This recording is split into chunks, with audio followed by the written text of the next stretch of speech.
Hi welcome to Telugu journalist channel. నా పేరు విష్ణుకుమార్. నేను ఈ వీడియోలో థాయిలాండ్ కంబోడియా మధ్య జరుగుతున్నటువంటి యుద్ధం ఎందుకు అనేది నేను చెప్పబోతున్నాను.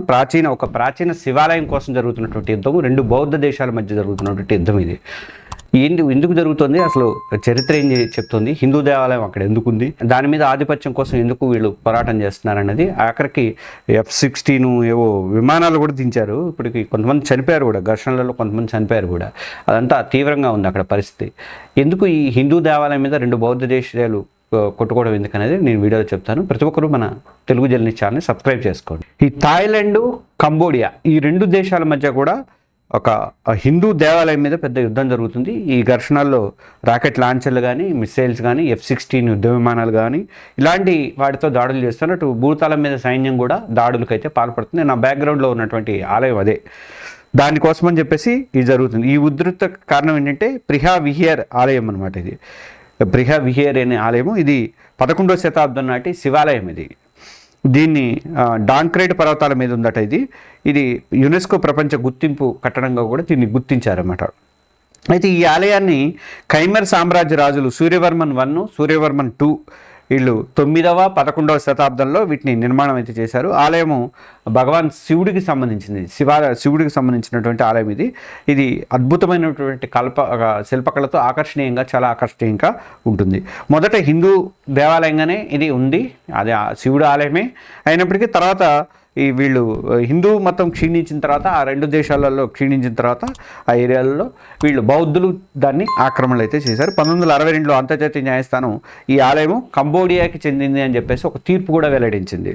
కానీ థాయిలాండ్ మాత్రం దాని చుట్టూ ఉన్నటువంటి భూమిని మాత్రం పొందేందుకు ఒక పోరాటం అనేది చేస్తుంది. ఆలయం మీదే కానీ చుట్టూ ఉన్న భూమి మాది అన్నట్టుగా థాయిలాండ్ చేస్తుంది.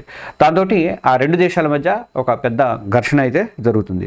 అసలు వివాదం ఎందుకు మొదలైందంటే, ఈ వివాదం 20వ శతాబ్దం ప్రారంభం నుంచి కొనసాగుతుంది. 1907లో జరిగింది. ఫస్ట్ ఫ్రెంచ్ కాలనీలు ఈ కంబోడియా థాయిలాండ్ సరిహద్దును గీసినప్పుడు ఈ ప్రిహ్ విహియర్ ఈ ఆలయము కంబోడియాలో ఉందని చెప్పి చూపించారట. అయినా కానీ థాయిలాండ్ మాత్రము దీన్ని తన సూరిన్ ప్రావిన్స్లో భాగంగా ఉందని చెప్పేసి అది క్లెయిమ్ చేసుకోవడం స్టార్ట్ చేసిందట.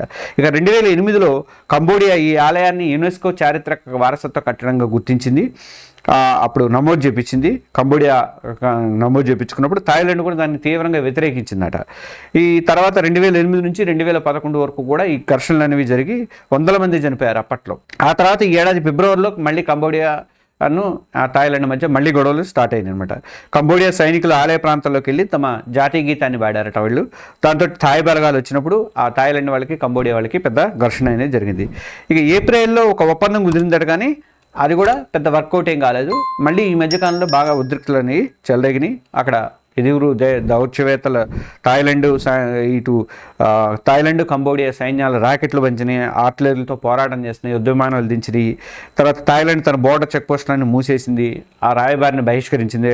అటు కంబోడియా కూడా తన దౌత్య సిబ్బందిని అన్నింటిని వెనక్కి పిలిపించుకుంది. ఇట్లా రెండింటి మధ్య ఈ హిందూ దేవాలయం అనేది పెద్ద వివాదాస్పదంగా మారింది.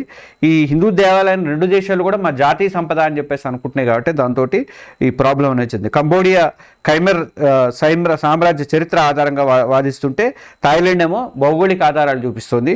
ఈ యుద్ధం ఆగాలంటే ద్వైపాక్షిక చర్చలు అవసరము, అంతర్జాతీయ మధ్యతత్వం కూడా చాలా అవసరం అని చెప్పేసి అనుకుంటా. ఆసియాలో ఇదొక సమస్య అనమాట. ఇప్పటికే ఉన్న యుద్ధాలతో వస్తుంటే ఇది ఒక కొత్త సమస్యలాగా తయారైంది అని చెప్పేసి అంటున్నారు. ఈ వీడియో మీద మీ ఒపీనియన్ తెలియజేయండి. అలాగే మన తెలుగు జర్నలిస్ట్ ఛానల్ని సబ్స్క్రైబ్ చేసుకోండి. Thank you.